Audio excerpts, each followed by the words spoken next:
Hello, Justin the Ozarks Gardener here with another update for the garden for spring 2013. I've just transplanted my tomato transplants. First things I've put out here other than my direct sown things.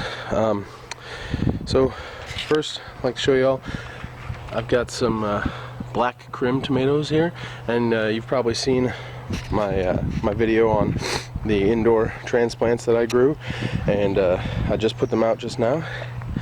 And here's some black Krim and some early treat tomatoes, and there's a Roma, and then over here I've got a couple more Romas, and over here I have some peas that I planted kind of late, but they're growing, and if it stays cool enough they should do all right, I suppose. I don't know, it's an experiment. And then over here these are some turnips from when I thinned my turnips in the cold frame. I transplanted them over here, and they really didn't take off for a while, but now they seem to be growing all right. And some red leaf lettuce. Give you a better look at this. Red leaf lettuce growing there too. And then over here I have a bunch of beets. I don't know if you can see those or not. And you know, just like I showed in my other video about salad, that red leaf lettuce I just harvested off last night. It's about a week after my salad video, and I came out just last night, and you would have seen all of this turnip greens were huge and bushy, and the yellow leaf, the Australian yellow leaf lettuce was pretty full, and I just a week later I harvested a bunch off of everything, and it'll just keep on growing back. Here's all the spinach. So I just wanted to give you all an update.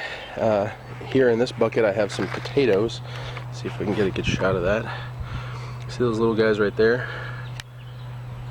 Those are potatoes, and what that was is I just had some potatoes on top of the fridge that were getting old and starting to sprout things, so I cut each eye off, let the cut end dry out a little bit for a day, and planted them in a bucket here in a pot. And as the leaves grow up, and when the leaves and all are about 6 inches above the soil, I'll add more soil to cover it back up most of the way, and they'll just keep growing until this thing is full up. And then after the plant starts to kind of die back, then you just dump it out and see if you have any potatoes. And over here I have some peas also that I planted in this bucket with a tomato cage, and hopefully they'll climb up the tomato cage, we'll see. And over here I have some spinach, and I have a bunch of carrots right here. They're very small, you can't really see what's going on with them. But I just wanted to give you guys an update on transplanting my tomatoes out. In the next week or so, I'll be transplanting out my peppers and okra, because it should be plenty warm by then. And I wanted to give you guys, here's the extra tomato starts that I grew. I messed up my spacing when I was planting my transplants. I planted too many because I thought I would have space for more, but turns out I didn't. But I think I'll still get plenty of tomatoes out of this. But I wanted to give you guys a word on this product here. It's called Azomite, or Azomite, I'm not sure. But what it is it's a rock dust. It's a trace mineral supplement that I was turned on to by a guy on YouTube named John Kohler from growingyourgreens.com. And he is just a wealth of knowledge on gardening, and I love his videos. He's very excited about organic gardening, and so this is a trace mineral supplement that is mined from a volcanic mine in Utah, from a volcano that erupted, I don't know, 1 million years ago or something like that. And what this does is it replaces, you know, your normal fertilizers for your garden is just NPK, nitrogen, phosphorus, and potassium.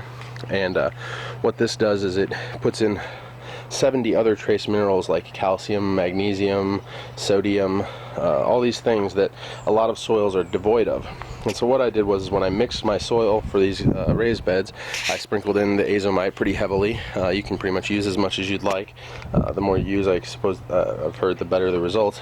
And just now when I was transplanting these, each little hole I dug for the tomatoes, I sprinkled a little Azomite in, just so that when those roots start branching out into that soil, they're gonna feed off that Azomite that's just been put right there where the roots are. So hopefully that's going to give them an extra boost, maybe reduce a little bit of transplant shock. I'm not sure. I'm not too worried about the transplant shock. I mean, it's pretty warm out, and the forecast says it should stay warm. We shouldn't have any more frosts or anything like that. So pretty excited. If you're interested in gardening, go ahead and check this out. Check out John Kohler at Growing Your Greens on YouTube. Great channel, tons of videos, great information, and he turned me onto this. And I'm also gonna probably start brewing some compost tea soon to be used in my garden, which is just you use compost and water to make a solution to water your plants with that is full of micro organisms and things like that, bacteria, beneficial bacteria and fungi that are going to help the soil for your plants be nice and alive and active and helps them grow. So this is Justin from Growing Your Green, or John Kohler from Growing Your Greens. Check him out. This is Justin from Ozarks Gardener, signing off.